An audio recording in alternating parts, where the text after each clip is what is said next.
洪武25年4月，深受大明开国皇帝朱元璋信任和器重的皇太子朱标不幸去世，年仅38岁。当年9月，朱标次子朱允炆被册立为皇太孙。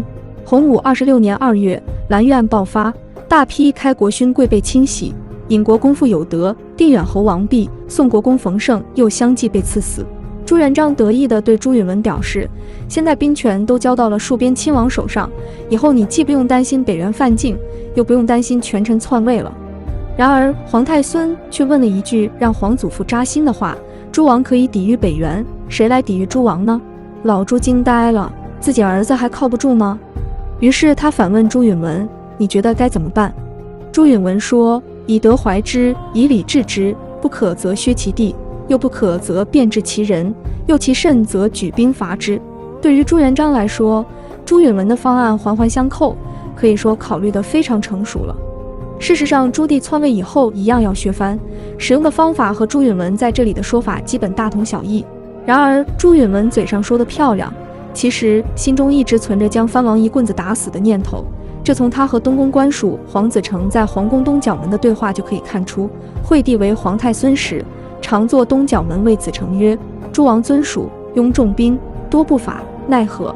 对曰，诸王护卫兵，才足自守，倘有变，临以6师，其谁能知？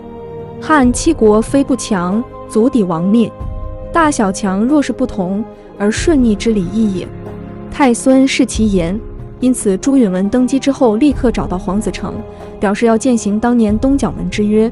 随即君臣二人拉上兵部尚书齐泰，就如何削藩进行了激烈的磋商。齐泰的战术是由难而易，先一拳打死燕王，则其余诸王皆不足道哉。黄子成则认为应该先易后难，把燕王的羽翼剪除后，再将其剿灭。齐泰的方式简单而直接，但是容易在史书中留下骂名。毕竟燕王十分狡猾，从未给朝廷留下任何违法乱纪的把柄。而黄子成的方法则阴险得多，他通过剪除实力弱的藩王，给燕王施加压力，迫使他主动犯错，可以让朝廷师出有名。最终黄子成的方案得到了皇帝的首肯，而周王朱萧成为了第一个不幸的倒霉鬼。这个选择是大有讲究的。首先，朱萧的封国在河南开封，离京师南京不远。其次，和其他几位戍边亲王相比，周王的河南三护卫又几乎未曾经历过战争的磨练，战斗力并不强。最为关键的是，现在轮序在前的秦王、晋王都已去世，燕王这个宗人府右宗正就是宗室中资格最老之人，朝廷可以让他来给周王定罪。而周王是燕王的亲弟弟，朱棣会大义灭亲吗？一旦他对周王有所回护，朝廷立刻就可以将他们打为一党。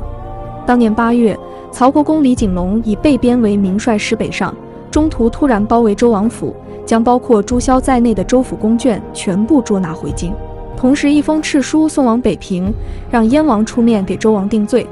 面对这次莫大的危机，朱棣把自己的姿态放得很低，一番回复滴水不漏。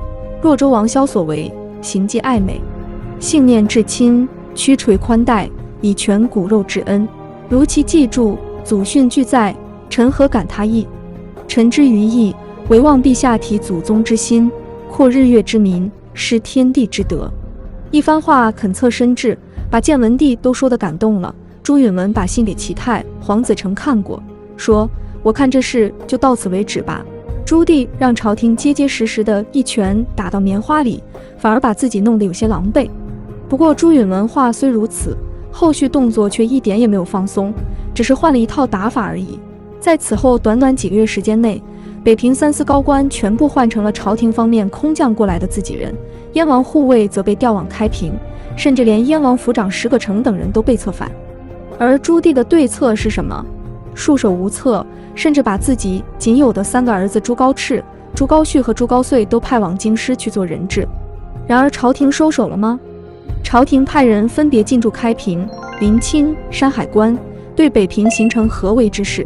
北平城内的军队则被调往他处，燕王的身边只剩下800名亲信护卫。与此同时，有可能对北平提供支持的齐王、代王等相继被废为庶人，襄王朱勃则被活活逼死。此外，为了获得云南穆家的支持，朱允炆又废除了明王朱偏。按照正常的观点，此时的燕王朱棣已经成为了龙鸟池鱼，只等着朝廷给他最后一击。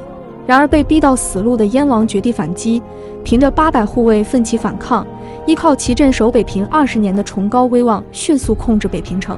而那些分散在各处的原燕王府将领，在听说朱棣起兵之后，全都冒着诛灭三族的风险，聚集到他们敬爱的燕王殿下身边。这样的号召力足以证明，站在朱允炆的角度，燕王确实不得不废。但是为什么他的削藩不得人心呢？朱允炆当年之所以能成为皇太孙，靠的就是没有背景。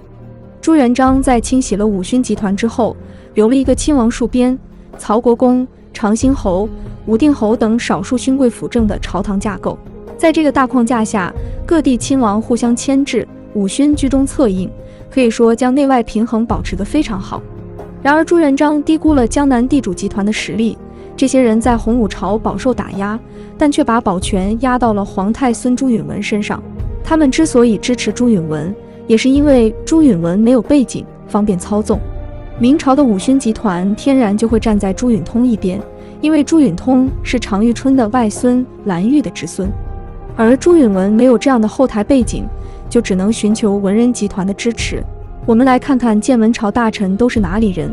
黄子成江西分宜人，齐泰应天溧水人，方孝孺浙江宁海人，黄观池州贵池人，郑居真徽州长宁人，陈迪直隶宣城人，卓敬浙江瑞安人，卢炯浙江仙居人，卞子宁江西临江人，清一色的江南地主集团代言人。朱元璋的年号是洪武，朱允炆即位后改年号为建文，这是妥妥的和祖父唱对台戏。洪武朝的时候，文官最高不过正二品，到了建文朝，6部尚书由正二品升至正一品，皇帝本人又对方孝孺等人言听计从，文官们已经稳稳压过五勋一头，以至于朱棣在写给李景龙的信中会生出如此的抱怨：天下之人，但知有尚书齐泰等，不知有朝廷。在洪武朝，朱元璋严禁江浙人出任户部官员，并且给江浙苏松地区定下重税。后世的大聪明们认为这是朱元璋为了惩戒江浙人当年支持张士诚，在他们眼中，国家大事就是过家家而已。以朱元璋这样底层出身，历经千难万险才执掌大权的政治家，会仅仅为了个人好恶对某个地方的人、某个地区的税收实施长达数十年的惩戒吗？想想明末东林党人把握朝政、重政营朝的时候，朝廷为什么收不上税，就知道太祖皇帝有多么高瞻远瞩。然而朱元璋一死，江南地主迅速重新把持户部，而且还在建文2年宣布均江浙田赋。明朝赋税并不高，田税和商税都是30税1。江南的税重是因为这里亩产高。现在把富庶的江浙地区的税赋降到贫瘠的陕北地区相同，到底肥了谁呢？换句话说，所谓的建文新政，条条都是在为江南地主量身制定政策。朱允炆破坏祖制，完全倒向江南地主，甚至连皇宫内太祖皇帝钦定的名号都要一一改掉。然而此时的明朝不是万历、崇祯年间的明朝，戍边的大明亲王们是真正的国之藩服。建文帝的班底很清楚这一点，不解决这些手握重兵的亲王们，难免有一天会遭到反攻倒算。这才是朱允炆放弃以德服人的想法，即位伊始就急不可耐暴力削藩的根本原因。站在朱允炆的角度，他唯一的错误就是他输了。